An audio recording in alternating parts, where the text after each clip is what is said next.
জান্নাতের বাগানে রওনা দেওয়ার কারণে সগীরা গুনাহ মাফ। কি গুনাহ? ছোট গুনাহ, যেটা সগীরা ছোট গুনাহ। আমরা শুধু সগীরা গুনাহ করি না, কবিরা গুনাহ করেছি। মিথ্যা বলা কবিরা গুনাহ, বলেন কি বলেন না? কথা বলে। মিথ্যা বলা কি কবিরা গুনাহ? নামাজ ছেড়ে দেয়া কি কবিরা গুনাহ?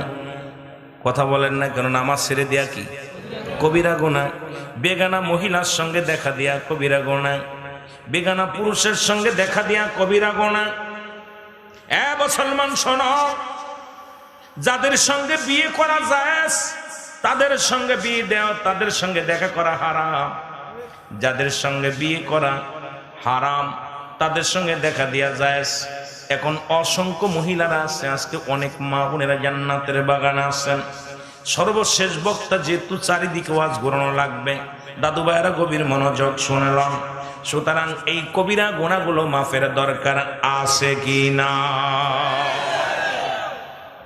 আল্লামা কুতুবী রাহমাতুল্লাহ বয়ান করে, দুনিয়ার মানুষ শুনে নাও, পৃথিবীর মধ্যে এত গুনাহ করছো, এই গুনাহ যদি মাফ করাইতে চাও, কোথাও যদি রিয়াজুল জান্নাহ বেহেশতের বাগানের সংবাদ শুনতে পাও, ওই জান্নাতের বাগান খানা আঁকড়ে ধরো, আঁকড়ে ধরে খাস তওবা করো, তওবা করো। কারণ কিয়ামত পর্যন্ত আর কোনো নবী আইব না, কিয়ামত পর্যন্ত আর কোনো নবী আসব না, কিয়ামত পর্যন্ত তওবার দরজা খোলা থাকবে।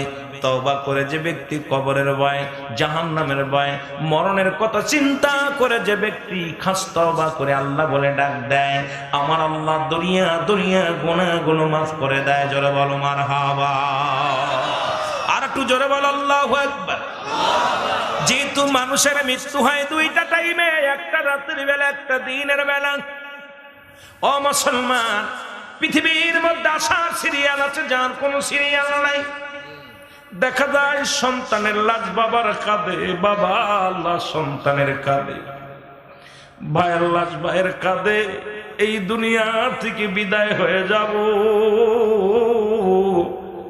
কখন যেন স্যার বিয়ারে পালকি হাজির হয়ে যাবে।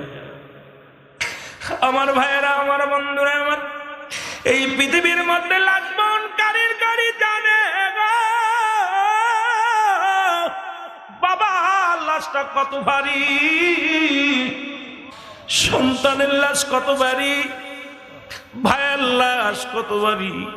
যারা দুনিয়ার মধ্যে লাশ বহন করেছে, আপনি আমি বলতে পারবো না, কারণ আপনি আমি তো লাশ বহন করি নাই রে মুসলমান।